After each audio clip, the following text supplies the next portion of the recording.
Not every passenger makes it to their destination. Not every journey ends the way it should. Some roads lead to places beyond understanding. This is the true story of a taxi driver who picked up a passenger one rainy night, only to realize she was never really there.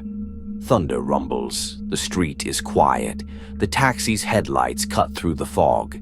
Daniel is exhausted, working long shifts, eager to go home.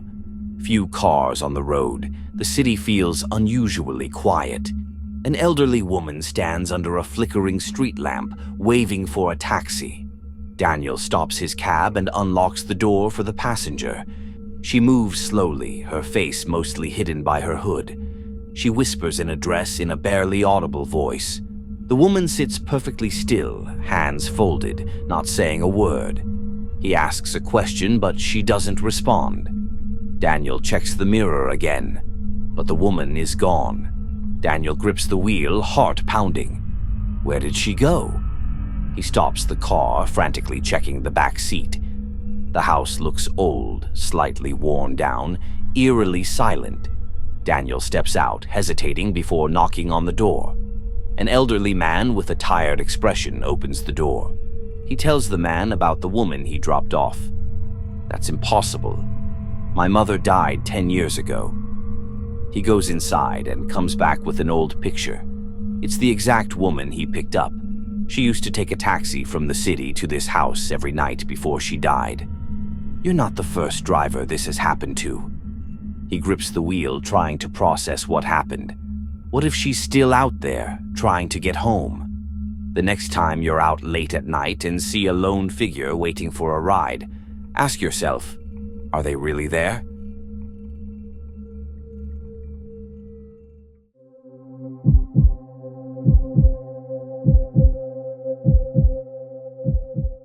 A slow aerial shot of a suburban neighborhood at dusk. Everything looks peaceful, for now. Emma, a 17-year-old high school student, walks up to the Coopers' front door, smiling as she rings the bell. Mr. and Mrs. Cooper explain that the kids are already asleep and that Emma can help herself to anything in the kitchen. Watches the Coopers drive away, their car disappearing down the street. The house suddenly feels different.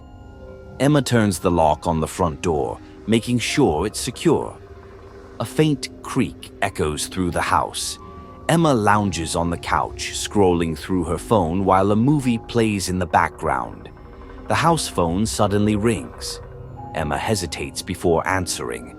A faint breathing sound comes from the other end. Emma listens, but there's no response, just breathing. She hangs up uneasily. The phone rings again. This time, she doesn't answer. Emma starts to feel uneasy. The house suddenly feels too big, too quiet. A faint creaking noise drifts from the hallway. Emma freezes. A soft tapping noise makes her jump. She turns to the window, but there's nothing there. Emma heads upstairs to check on Max and Sophie, her heart pounding. Sophie sits up in bed, eyes wide. He's in the house, she whispers. Suddenly, the entire house plunges into darkness. The air feels heavy. A slow, deliberate creaking of footsteps echoes from the lower floor. Emma rushes into the kids' room, locking the door behind her. She listens as the footsteps grow closer. The doorknob jiggles violently. Someone, or something, is trying to get in. Everything goes quiet. Too quiet. Then, a loud knock at the front door. Emma holds her breath. The knocking continues, louder this time. A deep voice calls from outside. "This is the police. Open up." Emma hesitates, but finally runs downstairs, unlocking the door. Emma turns back. The basement door is wide open again. One officer steps inside, shining his flashlight around. "Stay here," he tells Emma as he walks toward the basement. A moment later, a scream echoes from the basement. The other officer rushes down. The officer shouts, "Call for backup." Emma sees him pull a tattered blanket off something or someone. Underneath the house, they discover a hidden room filled with disturbing photographs and old, rusted chains. Suddenly, something moves in the shadows. A man in a dirty mask rushes past the officers and disappears into the night. The next morning, the Coopers return home, finding Emma shaken and the house surrounded by police. Emma explains everything: the calls, the sounds, the basement door opening by itself. Mr. Cooper's face pales. "We don't have a basement," he whispers.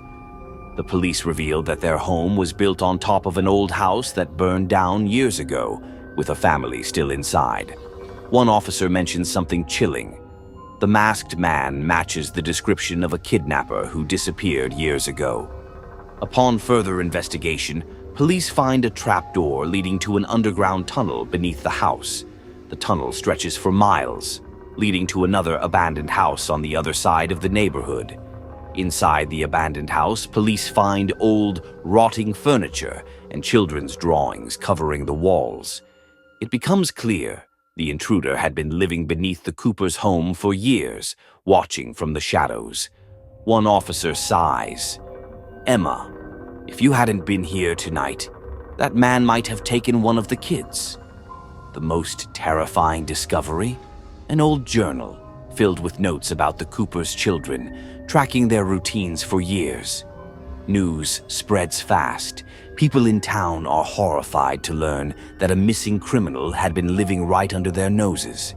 Emma struggles to sleep for weeks, haunted by the memories of that night. Unable to live there anymore, the Coopers sell the house and move far away. Authorities fill in the hidden basement, blocking off the tunnels forever. Despite an ongoing manhunt, the masked man is never caught. He simply vanishes. Years later, Emma still warns new babysitters, always check if the house has a hidden basement. Years later, a new family buys the house, unaware of its dark past. The new babysitter arrives. That night, the phone rings. She answers. Silence, then breathing. A shadow moves in the hallway. The nightmare isn't over. Some events in history are so disturbing, so horrifying, that they were almost erased from the records. This is the story of Japan's most terrifying war crimes, a secret so sinister, even the Nazis were shocked. A hidden nightmare in the heart of Manchuria, China. Unit 731 was disguised as a water purification department, but what was really happening inside was far, far worse. Led by General Shiro Ishii, Unit 731 became a house of horrors. Prisoners were kidnapped off the streets, men, women, even children. Once they entered Unit 731, they never left. They called them logs because to Unit 731, these were not people, just test subjects. The prisoners were subjected to unimaginable experiments. The doctors of Unit 731 abandoned their humanity. Victims were cut open, alive, with no anesthesia. Doctors removed organs to see how long victims could survive. Victims were left outside in sub-zero temperatures, their limbs frozen solid. Doctors would smash frozen limbs with sticks just to observe how flesh shattered. Unit 731 developed some of the deadliest diseases known to man. Entire villages were infected with plague-carrying fleas. Japan tested plague bombs, spreading deadly diseases over entire populations. Some prisoners were placed in pressure chambers to see how much their bodies could withstand before bursting. Some were burned alive to study how human flesh reacts to extreme fire exposure. Many victims were driven insane from the constant experiments. In 1945, Japan surrendered. But the horror of Unit 731 did not end there. The US struck a deal with Unit 731's scientists. Instead of facing justice, they were granted immunity. The Japanese government denied Unit 731 for decades. The few who survived tell their chilling stories. Today, only ruins remain where thousands perished. Some of Unit 731's work was used in secret U.S. biowarfare research. Many Unit 731 scientists went on to live normal lives, some even becoming respected doctors. Unlike the Nazis, who faced trials in Nuremberg, many Japanese war criminals walked free. Some war criminals were never even identified, their crimes lost to history. Declassified documents reveal the horrific experiments conducted at Unit 731. Many of the discoveries made in Unit 731 still influence modern bioweapons research. Many Japanese history textbooks barely mention Unit 731's crimes. Locals near the ruins claim to hear screams at night, as if the victims never left. Activists continue to demand that Japan acknowledge Unit 731's war crimes. Some scientists today still secretly study Unit 731's research for scientific advancements.